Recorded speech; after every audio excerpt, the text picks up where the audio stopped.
হ্যাকারেরা Bangladesh bank reserve থেকে $1 billion চুরি করার এতটাই পারফেক্ট প্ল্যান করেছিল যে তা এখন পর্যন্ত পৃথিবীর ইতিহাসে সবথেকে বড় এবং নিখুঁত হ্যাকিং বলে মানা হয়। বাংলাদেশ ব্যাংকের সার্ভারে ম্যালওয়্যার পাঠিয়ে পুরো 1 বছর ধরে ব্যাংকের তদারকি করা হয়। পৃথিবীর 3টা দেশের টাইম জোন এবং এই দেশগুলোর সরকারি ছুটিকে কাজে লাগানো। এতটা নিখুঁত প্ল্যানিং এবং $1 বিলিয়ন যখন হাতের মুঠোয়, ঠিক এই সময় এসে একটা নামের বানান ভুল, আর পুরো প্ল্যানিং ভেস্তে যায়। জানুয়ারি 2015 বাংলাদেশ ব্যাংক সার্ভারে একটা ইমেইল আসে, যেখানে একটা জিপ ফাইলের সাথে ফিশিং মেইল আসে, যার ভিতরে একটা সিভি থাকে। ব্যাংকের 3 জন এমপ্লয়ি জিপ ফাইলটা ওপেন করে এবং ডাউনলোড করে, আর এখান থেকেই শুরু হয় হ্যাকারসদের যাত্রা। ডাউনলোড করা জিপ ফাইলে থাকা ভাইরাস কম্পিউটারে একটা ব্যাকডোর খুলে দেয়। আর এটা যেমন তেমন ভাইরাস ছিল না, এই ভাইরাসটার 3টা কাজ ছিল। প্রথমটা, হ্যাকারসরা ব্যাংকের প্রাইভেট নেটওয়ার্কে একটা লুপহোল বানিয়ে দেয়। এর মানে হচ্ছে হ্যাকারসরা ব্যাংকের প্রতিটি কম্পিউটারে ঢোকার অ্যাক্সেস পেয়ে যায়। দ্বিতীয়টা, এনক্রিপ্টেড নেটওয়ার্ক, মানে হ্যাকারসরা যখন কোনো কম্পিউটার থেকে ডাটা চুরি করবে তখন কেউ যাতে টের না পায়। 3 নম্বর কাজ, যা ছিল সব থেকে ভয়ঙ্কর, এই ভাইরাস ব্যাংকের প্রতিটি নেটওয়ার্ক স্ক্যান করে সবার অ্যাক্টিভিটি পর্যবেক্ষণ করছিল। কে কি করছিল, টাকা কিভাবে ট্রান্সফার হয়, ছুটির দিনে ব্যাংকের কোন কোন কম্পিউটার খোলা থাকে এবং কোনটা বন্ধ থাকে, সব বিষয়েই নজরদারি রাখছিল। পুরো 1 বছরে হ্যাকারসরা বাংলাদেশ ব্যাংকের সম্পর্কে এতটাই ইনফরমেশন জেনে গিয়েছিল যে সেখানে থাকা একজন কর্মচারীও এতটা জানতো না। এতদিনে হ্যাকারসরা এইটা জেনে গিয়েছে যে বাংলাদেশের foreign currency reserve account new ইয়র্কের ফেডারেল রিজার্ভ সিস্টেমে রাখা হয়েছে। ফেডারেল রিজার্ভ সিস্টেম নিউ ইয়র্কের সেন্ট্রাল ব্যাংক, যাকে সংক্ষেপে FED বলা হয়, যার কাজ হচ্ছে পৃথিবীর সকল দেশের ফরেন কারেন্সি ডলার আকারে তার কাছে জমা রাখা। যখন কোনো দেশ তেল কিংবা গ্যাস ইম্পোর্ট করছে, তখন সে নিউ ইয়র্কের FED অ্যাকাউন্ট থেকে অন্য দেশের FED অ্যাকাউন্টে ডলার ট্রান্সফার করে। কিন্তু এই FED অ্যাকাউন্ট থেকে ডলার লেনদেন করতে খুবই গুরুত্বপূর্ণ একটি সিস্টেমের ভিতর দিয়ে যেতে হয়, আর এই সিস্টেমকে বলা হয় সুইফট সিস্টেম, যার মাধ্যমে পৃথিবীর সকল দেশ প্রতিদিন বিলিয়ন বিলিয়ন ডলার লেনদেন করছে। এখন হ্যাকারসরা এইটা বুঝে গিয়েছে যে তাদেরকে যদি বাংলাদেশের $1 বিলিয়ন চুরি করতে হয়, তাহলে তাদেরকে এই সুইফট সিস্টেমের ভিতর দিয়েই যেতে হবে। হ্যাকারসদের পরবর্তী টার্গেট ওই কম্পিউটারকে খুঁজে বের করা, যে কম্পিউটার থেকে বাংলাদেশ ব্যাংক সুইফট সিস্টেমে ডলার ট্রান্সফারের রিকোয়েস্ট পাঠায়। হ্যাকারসরা ফাইনালি সেই কম্পিউটারকে খুঁজে পায় যে কম্পিউটার থেকে সুইফট সিস্টেমে লগ ইন করা হয়। কিন্তু হ্যাকারসরা কোনো তাড়াহুড়ো করে না, তারা মাসের পর মাস ওই কম্পিউটারকে পর্যবেক্ষণ করে, কিভাবে ওই কম্পিউটার থেকে সুইফট সিস্টেমে লগ ইন করা হয়, কিভাবে অর্ডার টাইপ করা হয় এবং তা ভেরিফাইড করা হয়। এতদিনে হ্যাকারসরা ব্যাংকের কর্মচারীর রূপ ধারণ করতে পুরোপুরি শিখে গিয়েছে। কিন্তু এখন পর্যন্ত যা কিছু হয়েছে তা একটা পারফেক্ট চুরির জন্য পর্যাপ্ত ছিল না। একটা পারফেক্ট চুরি তখনই পারফেক্ট হয় যখন চোর ধরা না পড়ে। তার জন্য হ্যাকারসরা ব্যাংকের পুরনো ফাইল, ট্রান্সফার হিস্ট্রি রিসার্চ করা শুরু করলো। তারা দেখলো ব্যাংক যখন বড় বড় ট্রানজ্যাকশন করে তা দেখতে কেমন হয়, ওই ট্রানজ্যাকশন কখন করা হয় এবং কার কার কাছে পাঠানো হয়, এবং ফাইলের সাথে কি কি ডিটেলস লেখা থাকে। তারা এই সব কিছু এত ডিটেলসে করে যাতে ট্রানজ্যাকশনের সময় সবকিছু একদম নর্মাল মনে হয়। কিন্তু তারা এখানে আর একটু সতর্কতা অবলম্বন করে। তারা মনে করে যদি একসাথে $1 বিলিয়ন ট্রান্সফারের রিকোয়েস্ট পাঠানো হয় এবং সেখানে এক্সট্রা কোনো অথরাইজেশনের প্রয়োজন পড়ে, তাই তারা $1 বিলিয়ন ছোট ছোট অ্যামাউন্টে চুরি করার প্ল্যান করে।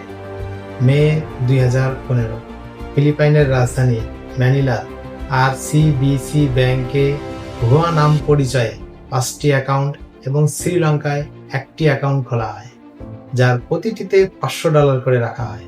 ফেব্রুয়ারি 2016 পর্যন্ত তারা ওই সব কিছু শিখে গিয়েছিল যা দিয়ে তারা একটা পারফেক্ট চুরিকে কার্যকর রূপ দিতে পারে। 4 ফেব্রুয়ারি 2016 হ্যাকার্সরা শেষবারের মতো বাংলাদেশ ব্যাংক অ্যাকাউন্টে প্রবেশ করে। হ্যাকার্সরা নিউ ইয়র্ক ফেডারেল রিজার্ভ ব্যাংকের বাংলাদেশ অ্যাকাউন্টে অ্যাক্সেস নেয় এবং 35টা ট্রানজ্যাকশন রিকোয়েস্ট পাঠায়, যার টোটাল অ্যামাউন্ট ছিল $951 মিলিয়ন, যা প্রায় $1 বিলিয়ন কাছাকাছি। এই পুরো প্ল্যানিংয়ে সব থেকে যে বিষয়টা গুরুত্বপূর্ণ ছিল তা হচ্ছে একটা পারফেক্ট টাইমিং। হ্যাকার্সেরা না শুধু পরের দিনের সরকারি ছুটিকেই কাজে লাগিয়েছিল, তারা 3 দেশের ভিন্ন টাইম জোনকে মাথায় রেখে একটা পারফেক্ট টাইমিং সিলেক্ট করেছিল। বাংলাদেশের শুক্রবার রাত শুরু, পরের দিন সরকারি ছুটি, ব্যাংক বন্ধ। ঠিক সেই সময় নিউ ইয়র্কে শুক্রবার সকাল, ব্যাংক খোলা এবং তারা অন্যান্য দিনের মতো প্রতিটি রিকোয়েস্ট অ্যাপ্রুভ করছিল। এখানে হ্যাকার্সরা আরও একটি সূক্ষ্ম প্ল্যানিং করে। 8 ফেব্রুয়ারি ফিলিপাইনে চাইনিজ নিউ ইয়ার, সরকারি ছুটি। এদিকে 5 ও 6 তারিখ শুক্রবার শনিবার বাংলাদেশের সরকারি ছুটি। 7 তারিখ রবিবার বাংলাদেশ ব্যাংক ফিলিপাইন ব্যাংকে অ্যাকাউন্ট ফ্রিজ করার রিকোয়েস্ট পাঠালেও সেই রিকোয়েস্ট আরসিবিসি ব্যাংক দেখবে 9 তারিখে। 3টা দেশ, 3টা ভিন্ন টাইম জোন আর 4 দিনের একটা লম্বা সময়, যা পৃথিবীর ইতিহাসে সব থেকে পারফেক্ট ক্যালকুলেটেড চুরি। নিউ ইয়র্কের এফইডি ব্যাংক হ্যাকার্সদের পাঠানো প্রতিটি রিকোয়েস্ট একটার পর একটা অ্যাকসেপ্ট করছিল এবং ডলার সেই সব দেশের অ্যাকাউন্টে বৃষ্টির মতো ঝরছিল। এরই মধ্যে $20 মিলিয়ন একটা রিকোয়েস্ট, যা শ্রীলঙ্কার একটা অ্যাকাউন্টে যাবে। নিউ ইয়র্ক এফইডি ব্যাংক কোনো রকম যাচাই বাছাই না করে সেই রিকোয়েস্ট অ্যাপ্রুভ করে দেয়। এখন এই ডলার জার্মানির এফইডি ব্যাংক হয়ে শ্রীলঙ্কা যাবে। আর ঠিক এই জায়গায় এসে হ্যাকার্সদের একটা ছোট্ট ভুল আর পুরো প্ল্যানিংয়ে পানি ঢেলে দেয়। হ্যাকার্সরা অ্যাকাউন্ট টাইটেলে শালিকা ফাউন্ডেশনের জায়গায় শালিকা ফাউন্ডেশন লেখে, যেখানে ফাউন্ডেশনের ও মিসিং ছিল, যা জার্মানির এফইডি ব্যাংকের কাছে সন্দেহ মনে হয়। তারা তৎক্ষণাৎ নিউ ইয়র্কের এফইডি ব্যাংকের সাথে যোগাযোগ করলে নিউ ইয়র্ক এফইডি ব্যাংকের আর বুঝতে দেরি হয় না যে তাদের সাথে কত বড় ধোঁকা হয়েছে। $81 মিলিয়ন ইতিমধ্যে ট্রানজ্যাকশন হয়ে গিয়েছে, বাকি ট্রানজ্যাকশন হোল্ড করে রাখা হয়েছে। হ্যাকার্সরা সুইফট নেটওয়ার্ক থেকে লগ আউট করে ফেলেছে এবং খুবই নিখুঁতভাবে তাদের সব ডাটা মুছে ফেলছে। এখানে একটা প্রশ্ন থেকে যায়, এত বড় একটা চুরি আর বাংলাদেশ ব্যাংকের মতো একটা জায়গায় এই চুরি ধরার মতো কি কোনো সিস্টেম ছিল না? হ্যাঁ ছিল।